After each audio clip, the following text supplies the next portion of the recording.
Bismillahirrahmanirrahim. Assalamualaikum warahmatullahi wabarakatuh. Alhamdulillah, pada pertemuan kali ini kami kelompok 6 akan mempresentasikan mengenai radiasi elektromagnetik. Sebelum ke materi, saya akan menyampaikan daftar isi terlebih dahulu. Yang pertama, peta konsep, kemudian tujuan pembelajaran, rangkuman materi, contoh soal, aplikasi konsep, saran, dan juga daftar pustaka. Pertama ada peta konsep. Di sini gelombang elektromagnetik itu ditemukan oleh Hertz dan dihipotesiskan oleh Maxwell.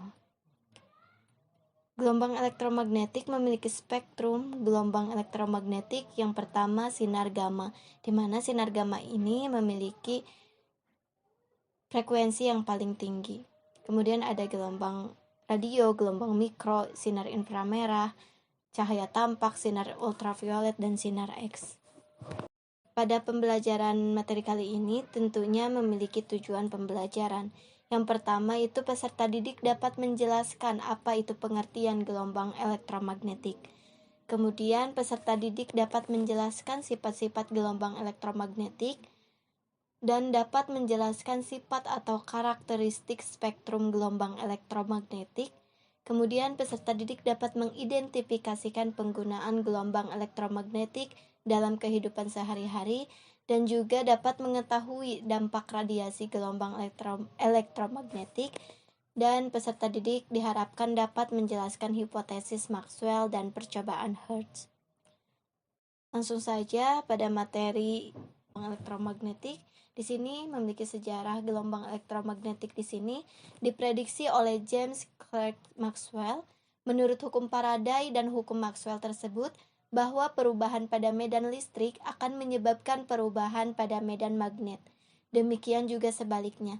Perubahan secara terus-menerus, hal ini akan membawa suatu energi yang disebut energi elektromagnetik. Kemudian selain sejarah, ada juga penemu elektromagnetik. Telah saya sebutkan tadi bahwa penemu elektromagnetik itu Hertz, yang memiliki nama lengkap Heinrich Rudolf Hertz, merupakan seorang pembimbing doktoral dari Hermann von Helmholtz. Dia dikenal atas penemuan tentang radiasi elektromagnetik dan efek fotolistrik.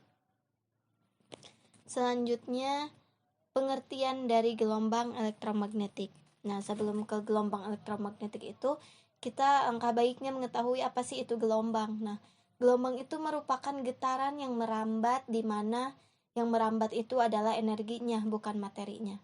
Nah, gelombang elektromagnetik adalah gelombang yang memancar tanpa media rambat yang membawa muatan energi listrik dan magnet, atau disebut elektromagnetik. Nah, di sini radiasi elektromagnetik adalah kombinasi dari medan listrik dan medan magnet yang berosilasi dan merambat lewat ruang dan membawa energi dari suatu tempat ke tempat yang lain.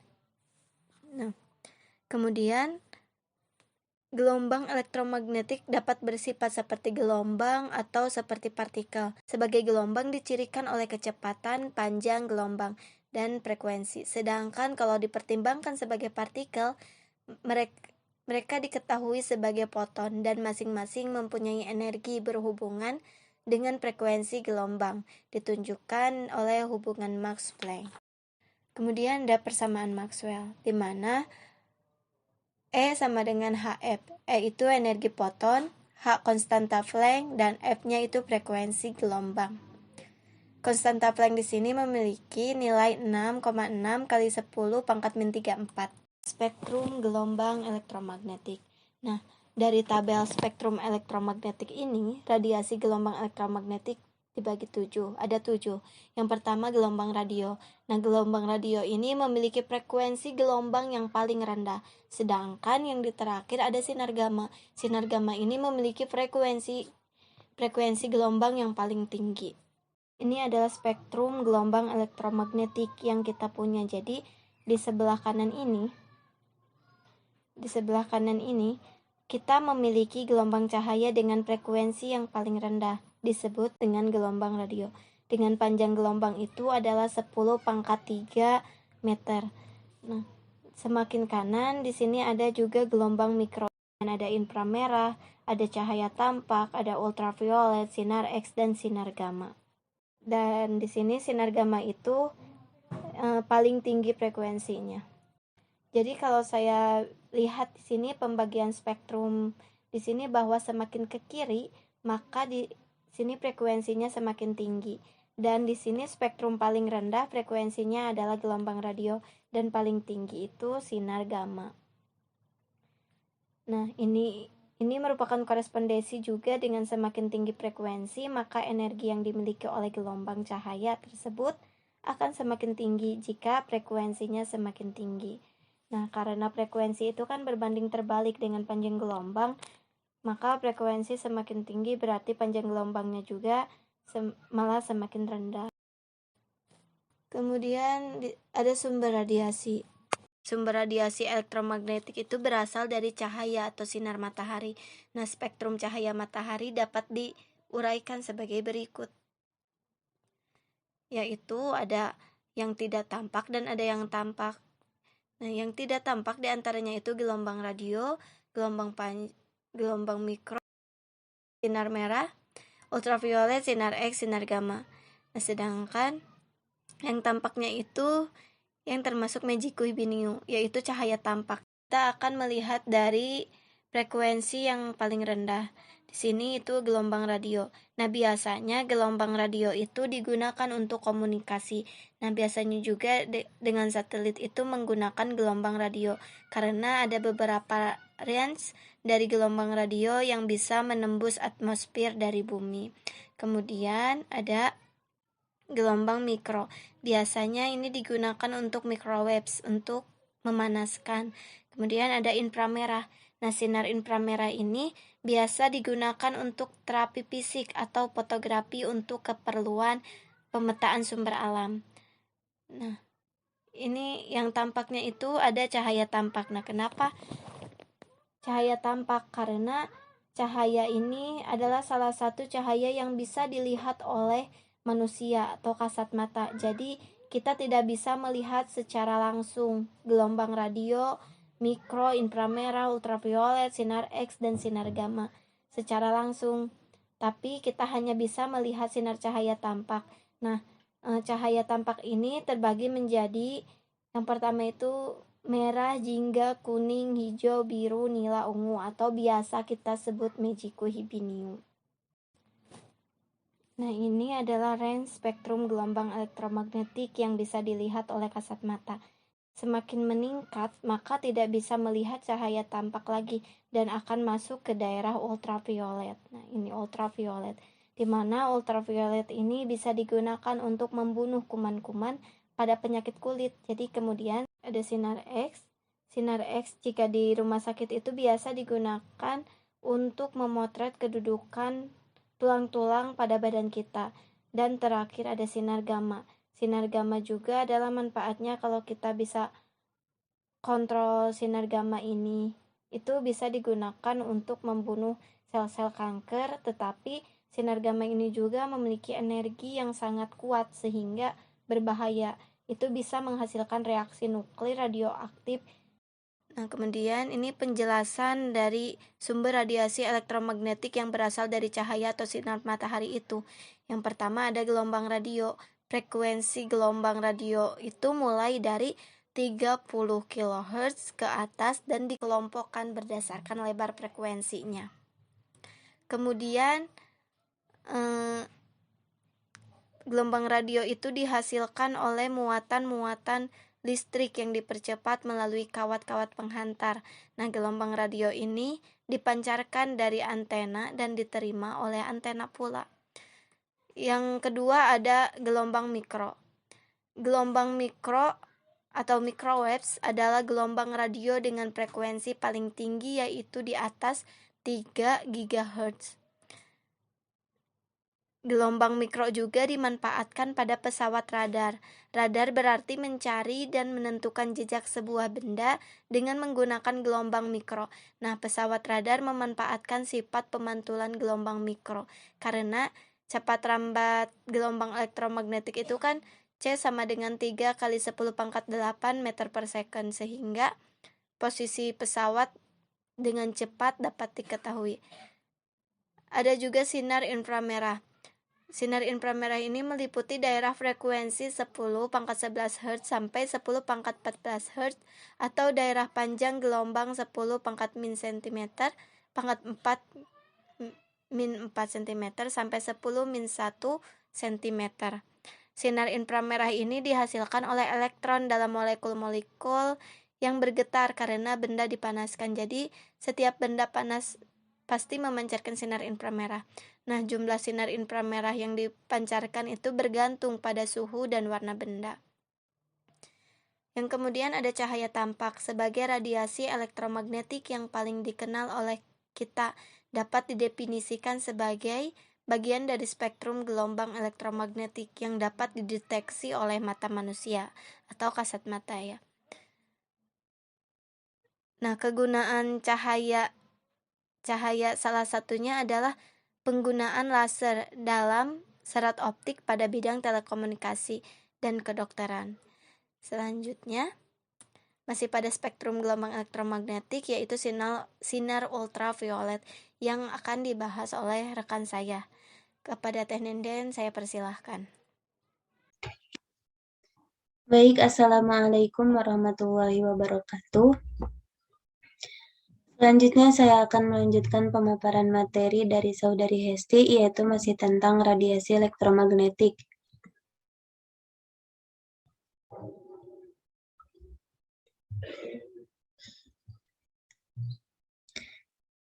Nah, masih dalam pembahasan spektrum gelombang elektromagnetik.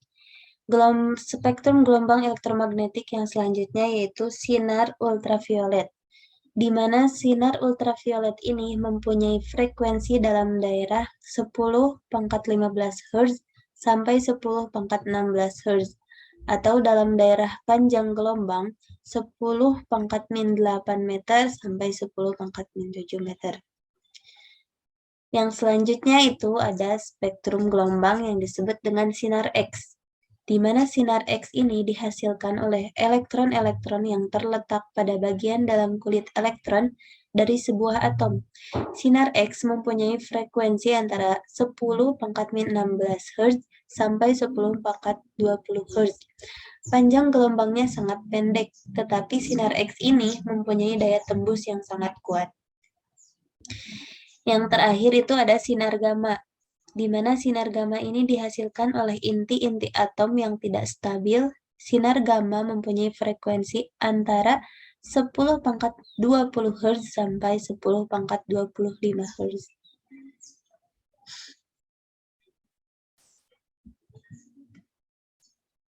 Nah, mungkin untuk spektrum gelombang sudah beres karena spektrum gelombang itu hanya ada 7 yang telah disebutkan sebelumnya. Yang selanjutnya yaitu tentang sifat dari radiasi elektromagnetik. Sifat dari radiasi elektromagnetik yang pertama yaitu dapat merambat di ruang hampa.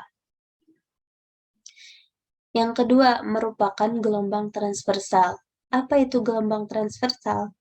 Gelombang transversal ini merupakan gelombang yang bergerak yang osilasinya itu tegak lurus terhadap arah gelombang atau jalur rambat. Contoh sederhananya diberikan oleh gelombang yang dapat dibuat pada panjang tali secara horizontal dengan menjangkar satu ujung dan memindahkan ujung lainnya ke atas dan ke bawah. Yang selanjutnya itu mengalami pemantulan atau refleksi. Yang selanjutnya mengalami pembiasan atau refraksi. Dan yang selanjutnya mengalami interferensi.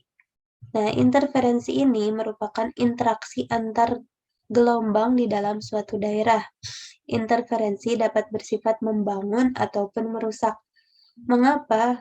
Jika bersifat membangun, beda fase kedua gelombang sama dengan 0, sehingga gelombang baru yang terbentuk adalah penjumlahan dari kedua gelombang tersebut. Selanjutnya itu mengalami lenturan atau difraksi. Selanjutnya, arah rambatnya tidak ditentukan oleh medan listrik ataupun medan magnet. Nah, itu untuk sifat dari radiasi elektromagnetik. Selanjutnya kita akan membahas tentang bahaya dari radiasi elektromagnetik. Jadi selain ada manfaatnya, radiasi elektromagnetik ini ada juga bahayanya ternyata. Yang pertama, pada tumbuhan. Pada tumbuhan, radiasi UVB dapat menyebabkan pertumbuhan berbagai jenis tanaman menjadi lambat dan beberapa bahkan menjadi kerdil atau kecil-kecil.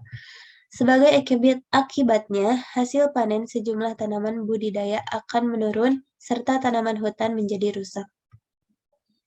Yang selanjutnya itu pulsa microwaves dapat menimbulkan efek stres pada kimia syaraf otak. Selanjutnya, radiasi HP. Nah, radiasi HP ini dapat mengacaukan gelombang otak, menyebabkan sakit kepala, kelelahan, dan hilang memori. Pemakaian HP bisa menyebabkan kanker otak. Mungkin dapat kita rasakan sendiri kalau untuk radiasi HP, jika kita bermain terlalu lama atau ya dalam seharian penuh, mungkin kadang-kadang kita merasa sakit kepala atau pening atau apa ya disebutnya. Mungkin terasa mata juga terasa kabur atau tidak jelas. Mungkin itu merupakan dari penyebabnya dari radiasi HP. Nah, yang selanjutnya kita akan membahas tentang contoh soal. Di sini kami hanya membahas satu soal saja. Di sini soalnya tentukan kuanta energi yang terkandung dalam sinar dengan panjang gelombang yaitu 6.600 Anders atau sama dengan 10 pangkat min 10 meter. Nah, Anders ini merupakan satuan dari panjang gelombang. Jika kecepatan cahaya adalah 3 kali 10 pangkat 8 meter per sekon, dan tetapan Planck-nya adalah 6,6 kali 10 pangkat min 34 Joule per sekon. Jadi, yang ditanyakannya itu kuanta energi.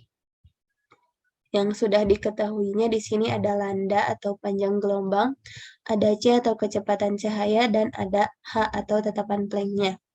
Mari kita selesaikan. Nah, di sini kita menggunakan rumus yang energi. E sama dengan H C per lambda. Jadi H dikali C dibagi lambda. Nah, E sama dengan tadi H-nya atau tetapan Planck-nya itu 6,6 kali 10 pangkat min 34. Dikali C atau kecepatan cahayanya yaitu 3 kali 10 pangkat 8.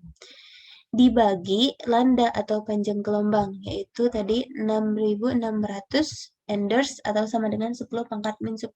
Jadi 6.600 kali 10 pangkat min 10.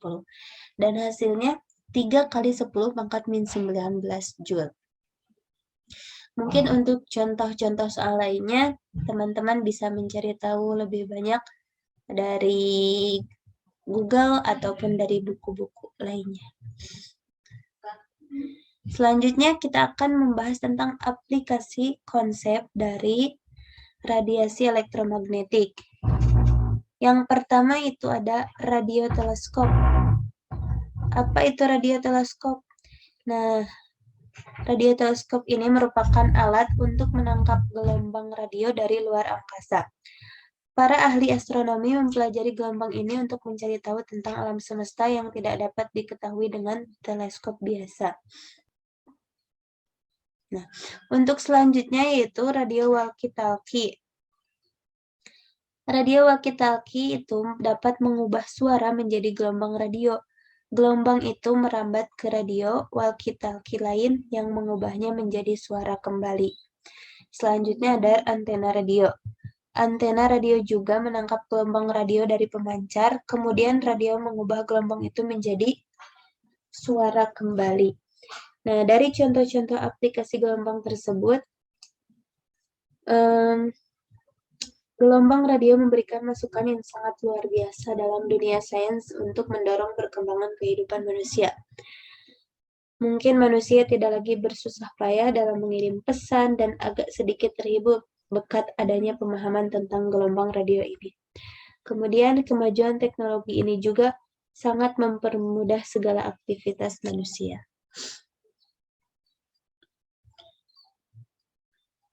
Mungkin untuk pemaparan materi hanya Sampai situ aja. Selanjutnya itu ada saran pembelajaran untuk materi radiasi elektromagnetik bagi para siswa dan seluruh masyarakat. Mungkin dalam pembelajaran ini, siswa diharapkan lebih mengetahui dan memahami tentang gelombang elektromagnetik, karena selain bermanfaat untuk kehidupan, ternyata gelombang elektromagnetik ini memiliki dampak yang buruk juga. Dengan lebih memahami gelombang elektromagnetik, diharapkan masyarakat akan lebih berhati-hati dalam memanfaatkan gelombang elektromagnetik ini. Jadi selain ada sisi positifnya, radiasi elektromagnetik ini ada juga sisi negatifnya. Jadi kita harus bisa memanfaatkannya dengan baik. Mungkin untuk referensinya ini telah kami cantumkan. Dan mungkin hanya itu saja yang dapat kelompok kami sampaikan. Mohon maaf karena masih banyak kekurangannya. Wassalamualaikum warahmatullahi wabarakatuh.